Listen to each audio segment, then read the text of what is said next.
The transparency, the openness, the communication is more than you could expect. I'm sold. Don't let the fact that you don't know something or don't know enough about something hold you back. I knew I wanted to invest. What better way to invest than to invest in what I already know that I love, which is real estate.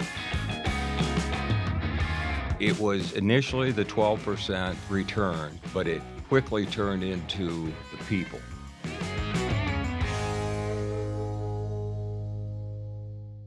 All right, welcome to another episode of the Multifamily Masterclass with Neighborhood Ventures. I'm Jamison Manwaring, CEO of Neighborhood Ventures, and I have Bart Diehl, our Director of Investor Relations, What's up, guys? with us too. So we have a great discussion today. The multifamily market, there's always good stuff happening and interesting things happening. And when interest rates are moving like they have been moving, there's always something going on. Things are changing. So you have to stay on top of it. There's always the fundamentals that drive the industry, and then there's things that move and change the industry from time to time that can be big impacts. So we're going to dive into a few of those things today. And the first thing I want to start off with is a report from ABI Multifamily, who we work with a lot here in Phoenix. They're an apartment broker, and they really specialize in multifamily here. And they have a report for the June sales during the month in Phoenix, the Phoenix metro area. This is really interesting to look at and good data to consider because these sales, they're way down. Last month, there were a total of 5 transactions in the 100 plus units. So these are the bigger apartment buildings. Then there were 6 transactions in the 10 to 99 units, the smaller mid-size. So a total of 11 transactions in the month. That's way down. That's like 10% of what it was in a month in the past few years if we looked at those month reports. But still good data, and it's important to look at comps, comparable sales, see what those trends are doing. And as expected, the 100 plus units tend to be more stable when it comes to price because these big apartment buildings are owned by typically big institutions, people that have deeper pockets. There's not much distress in this market. Pretty rare where a big institution in multifamily would have a hard time selling a building and be any sort of distress. And there has been some distress in real estate, in commercial real estate recently, but not in multifamily. And so when you look at commercial real estate, you really have to splice it out and say which asset class within commercial real estate are we talking about? Are we talking about office? Are we talking about retail? Are we talking about multifamily? Are we talking about storage? Are we talking about industrial? They're all very different. Multifamily is still a highly desirable asset. I would still say probably the number one, if not number two. Maybe industrial is more desired today, but multifamily, people want to own it. So these large groups who own big apartment buildings, they do not want to get rid of these buildings. They want to hold on to them. And last month in June, there were 5 sales of apartment units over 100 units. Total sales volume, $590 million. And we'll just look at a couple of these. The first one is the Blake. This is North Phoenix on Tatum in Tatum Boulevard in North Phoenix. 400 units. Total price, $183 million. So it's cheap. We're talking if people are wondering if there's any money flowing into multifamily, it's flowing. I mean, smart people know that you want to own housing right now. Housing is a good place to be, especially when the cost of housing and the cost of building has moved up so much. So the Blake sold for $183 million. That is $457,000 per unit. So, I mean, in most markets, if you pay $450,000 for a house, that's not abnormal to say I'm going to buy a house for $450,000, but that's a 4-bedroom, 3-bath house. So this property sold for $457,000 per unit, brand new, built 2024, and really validate that smart money, people who can raise $200 million for one asset, they're buying assets and housing in Phoenix. The next one is the Carter, very similar. This is in North Scottsdale, highly desirable area. Scottsdale's, the area that Bart would hang out before he got engaged. That's cool. It's where the cool kids are. I actually know people that live at the Carter. Oh, yeah. Yeah, I'm not surprised. You would. Scottsdale, during the pandemic, Scottsdale was ranked like the #1 city to live in. And I actually lived there during the pandemic and agreed it's a great place to be. 365 units, 161,442,000 per unit. So again, that's a 4-bedroom house in most markets for the Carter. Now looking at a few different types of assets, but this is still a big one. Tides on Country Club. So not built in 1986, 118 million for the 582 units. I mean, this is a big purchase, over 200,000 a unit. And then last one we'll look at and talk about specifically, this one in Deer Valley, 27th Avenue. And this is near the TSMC plant in that general vicinity, 264,000 a unit. Now, we're not going to get into detail on each of these, but each of these have different unit mixes, meaning some apartments have 2-bedroom, 3-bedroom, 1-bathroom, 2-bathroom. When you're paying more per unit like the Carter and the Blake, these are probably larger unit mixes. They're not studio apartments. Yeah, maybe some more amenities. Yeah, deeper amenities, newer build. And then there's also a couple comps here. This one on South 7th Avenue, not a up-and-coming area, 116,000 a unit. And then the last one we'll point out, there's a sale in Tempe on Orange Street, 325 a unit. And then Urban Falls, 314 a unit. That's on 40th Street, nice area in East Phoenix.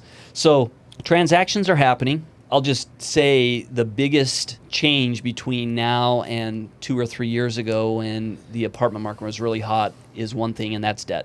You could get debt for 3%, 3.5% 3 years ago, and that makes everything look better, especially if you're going to take leverage of 50 or 60% on a purchase like this. Some of these are cash transactions, so they don't care. They're just coming and buying it cash. They're saying, we like the cash flow from this. We like what's going to happen with rent growth. We like all the tax advantages to investing in real estate. But it's good to see these transactions happening. They're way lower than they were when rates were 3, and that was kind of crazy town. But even when rates were kind of normalized, the number of transactions is way down from what it was before.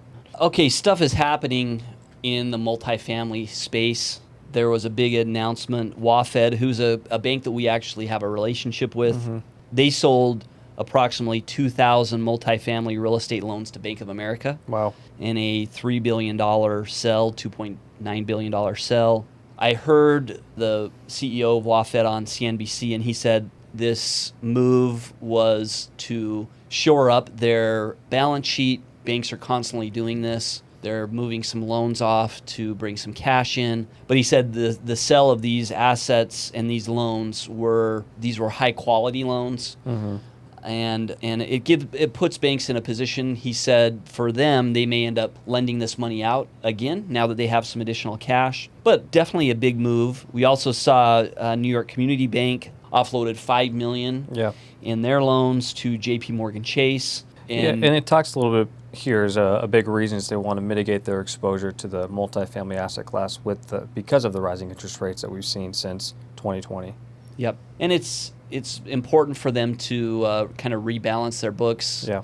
The other important thing to look at is these two lenders are some of the most active lenders for multifamily, so they did a lot of loans. And they had a buyer on the other side of this transaction, JP Morgan Chase in one case, Bank of America on the other case, banks with deep pockets coming in saying, let us look at this, let's see this portfolio and see if we want to execute and buy this. I actually believe the WaFed sell ended up selling to PIMCO, who's even probably more in-depth and sophisticated than Bank of America. But these buyers, they looked at this, they said, we're going to go ahead and buy this debt. These shifts are important to look at, to understand what's going on. So when things like this happen, it just identifies an evolving landscape when it comes to lending. And we talk about that a lot on this podcast, how it's hard to get a loan right now with commercial real estate. It's not because the underlying asset is not performing well. It's because the banks are trying to get their crap together. And this all started off when Silicon Valley Bank, Signature Bank had all their problems with financing. Yeah.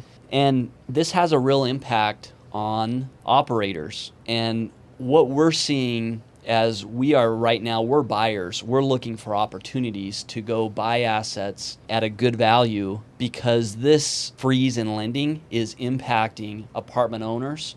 And if apartment owners are not well capitalized, or they've run out of money, or they can't get a refinance on their short-term loan, then they have to unload it at a discount. It actually provides a great opportunity if you're ready for it. Yeah. No, I think it's the perfect time to go capitalize on distress, and that's a huge reason why we launched our fund. And here it talks about if you're going to capitalize on distress, make sure you're focusing on emerging markets. And, Phoenix is a big city, but all these different areas in Phoenix are considered emerging markets. Having our brokerage team here is a huge help to us because we can identify some of the best places to go purchase. And I know we're being really conservative with our next acquisitions for the fund. Yeah, and we're going to talk a bit more about that later in the podcast, but you have to really look at some of the underlying things that are kind of below the surface, and this is certainly one of them. This article came out in Forbes, and we've been seeing this for a while, but this will continue for the next year to 18 months. As interest rates stay higher for longer, there is going to be some distress, some opportunities to go buy these assets that otherwise are really good assets that can be purchased at a discount. All right, one of the thought leaders in the multifamily industry is Jay Parsons, who is an economist. He writes a lot of articles and is one of the preeminent macro level and micro level economists when it comes to multifamily. And I'm just going to read a couple of things from a recent post that he had that I think are really important. He said, first off, U.S. apartments added 257,000 net new renters in the first half of 2024, the second strongest first half for a calendar year in over 20 years. It's yet another reminder for all of the challenges facing multifamily operators this year. Demand ain't one of them. So he talks about what's driving this demand, and he has 4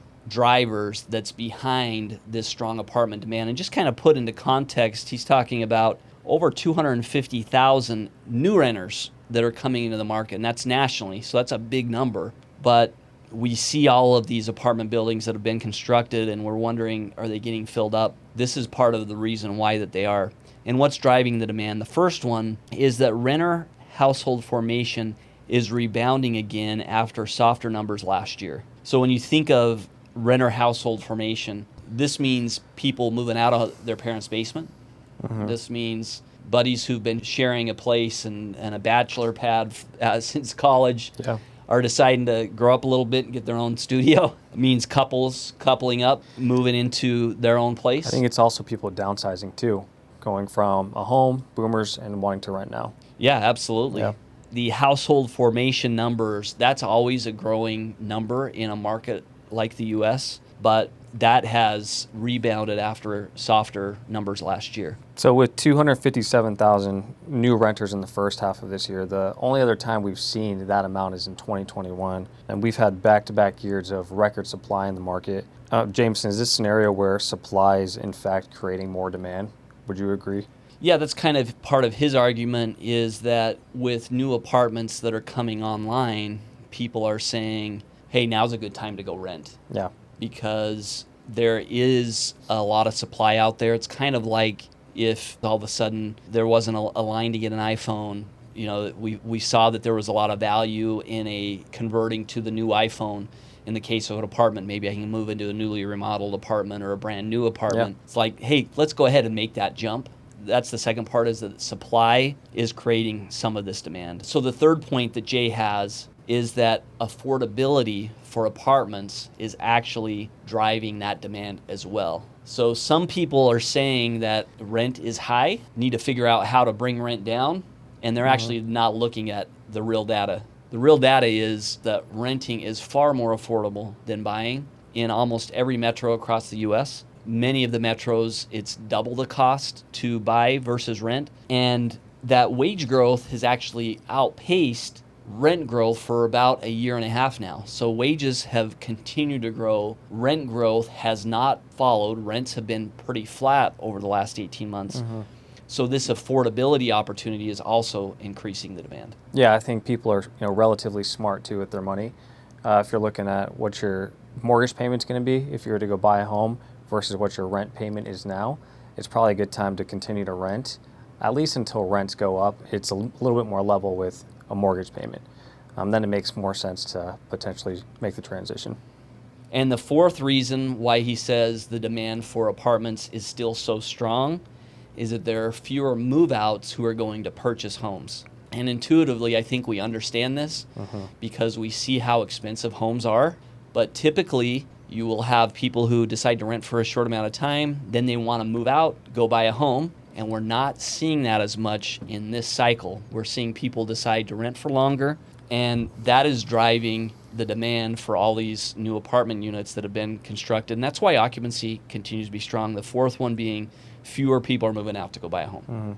Yeah, I have some friends who were renting in Class B apartments that they probably had the capital to go purchase a home, but instead of going and purchasing a home, they decide they're going to go find a Class A apartment that has a workspace, that has a gym, and just go put their money there and live there. And I want to point out this graph that you see here. If you're just listening to us, you won't see this, but if you're watching us, you can see this graph. And this is that apartment demand is robust so far in 2024, and it talks about net absorption, and that is the move-ins minus the move-outs for apartments in the U.S. And if you look historically, you can see that in 2022 there was a net decrease by almost 200,000, 150,000 people moving out. But as we look at the first half of this year, this is one of the strongest years we've had in 15 years for net absorption, more people moving in. And that's the blue part of this graph. 2021 was strong, but besides that, if you look over the last 13 years here, 2024 was one of our strongest, if not the strongest, net absorption, which is a good thing if you are an apartment owner, apartment investor. You want to see strong net absorption. The first half of 2024 came in very strong. Okay, so the New York Times came out with an article that said that multifamily might be in trouble. New York Times is a big media outlet. It's important to dig into this. And for this, I'm going to also turn to our friend Jay Parsons, who's one of the preeminent leaders in the data behind multifamily. He brings up this question. He says, is this actually true? Is what the New York Times saying that actually true? And he says, well, even though there's some challenges for apartment owners, high interest rates, a lot of supply, higher expenses, says apartment demand is definitely not an issue. And he talks about why the demand for renting apartments is so high. First off, we added around 265,000 new renter households in the first part of 2024, which is the highest we've had in several decades. Yep. More people moving into the renter pool than before. So he says, to claim that apartment demand today is weak because it's less than 2021 is akin to arguing Shaquille O'Neal is short at 7'1" because Yao Ming is at 7'6" is taller. So both of those guys are tall, and even though we had great demand for apartments in 2021, we also had it in 2024. We had really strong demand. Yeah. So Shaquille O'Neal and Yao Ming, they're both tall guys. I'm 6'1". What are you? 5'0". Compared to these guys, 5'10". Compared to these guys, I'm short, really short. Yeah, those guys are both tall. Both of those years were really strong, and Shaq was a much better player than Yao Ming. Yeah, that Jay talks about, and I really like his point, is there's the cost of buying a home is way higher than normal, and there's also a desire to rent now. Demand for apartments is still higher than normal. The problem is supply is just way higher than normal. Yeah, and most of that supply is concentrated in the Sun Belt. Yeah. And that's why we are seeing some of those areas where more people are moving. That's also where most of the supply of new apartments were built. Mm-hmm. And he says the more than 2/3 of all net new apartment demand over the last year went into the Sun Belt or Mountain West markets. But in addition to that, we are seeing strong growth. So even though we saw most of the supply of these new apartments were in the Sun Belt, you also have to keep in mind of the top 10 markets for net demand, 8 are in the Sun Belt.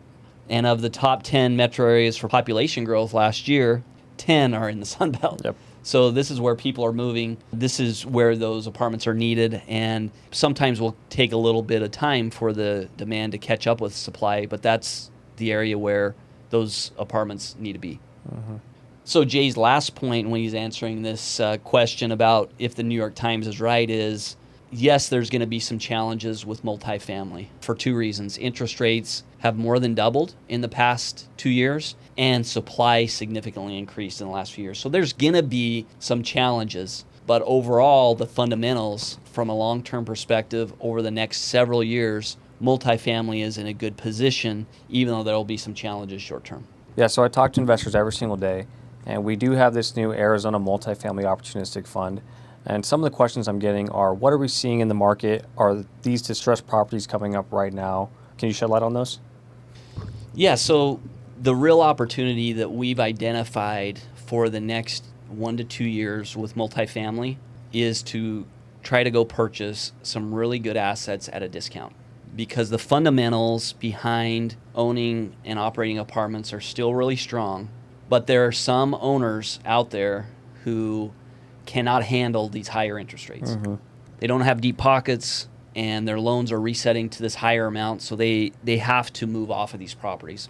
So we're going to go acquire some of these assets. As we talked about earlier, there are assets that are trading, people are buying them. The market is active, but with higher interest rates, you have to be more selective about what assets you go after. Okay, so are we seeing any deals right now in the market? Have we passed on any? What's some of the criteria for buying these properties? Yeah, so we have a real specific box that we are looking for. All of the items in that box need to be met before you buy an asset. Because just remember, buying an asset is like having a child. It's a great thing and it's an exciting thing, but that ends up being a lot of work, and you need to be committed to that asset. You need to be committed to that child, and you need to be committed to that asset. So the things that we are looking for are, we're looking for initially a big discount, 25 to 30% discount off the market value. So that's our first hurdle. If it meets that hurdle, then we're looking at the operations of the property. We want to see if the units there are a good unit mix. If they're all studios and 1 bedrooms, we don't love that. Yeah. We'd rather see some 2 bedrooms, some 2 bathrooms. A better unit mix is preferred. And then we really want to buy assets in locations that are up and coming and are well positioned for the next several years. So we're not buying properties out in tertiary markets. We want to be in these core areas. And you have to remember, you make your money in real estate at the purchase.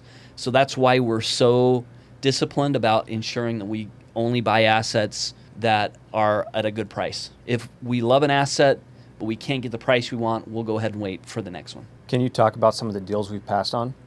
So we have an active pipeline with our relationship that we have with ABI Multifamily. Mm-hmm. They're the largest apartment broker in the Southwest. And the deals that we're looking at are quiet deals. They don't come on the market. They're not on the MLS or LoopNet or some of these areas where typically if you're selling a building, they'll pop up on there. Yeah.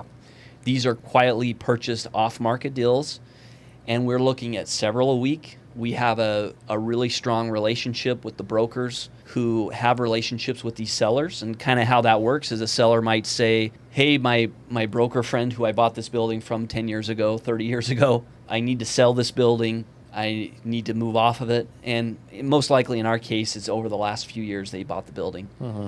I'll sell it at this amount so that I can just move off of it.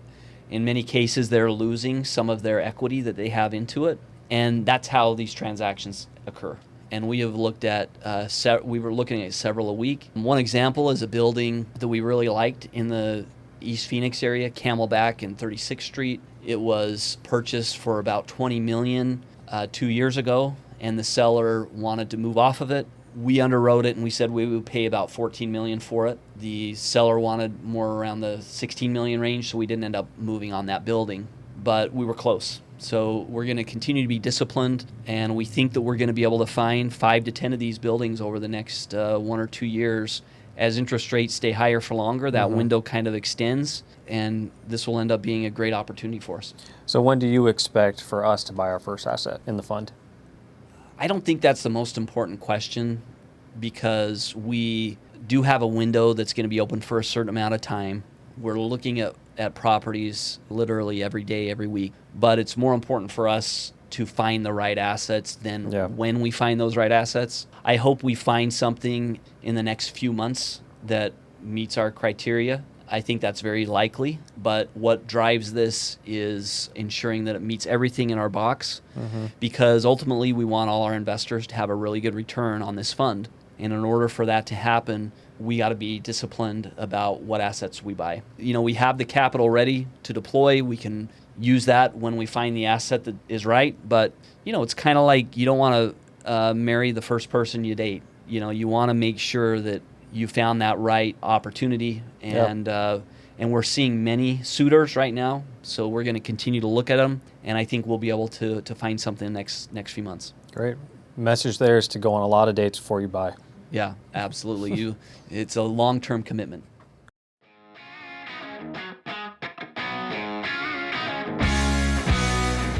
Thank you for listening to our podcast, The Multifamily Masterclass. Please subscribe to get all of our new episodes.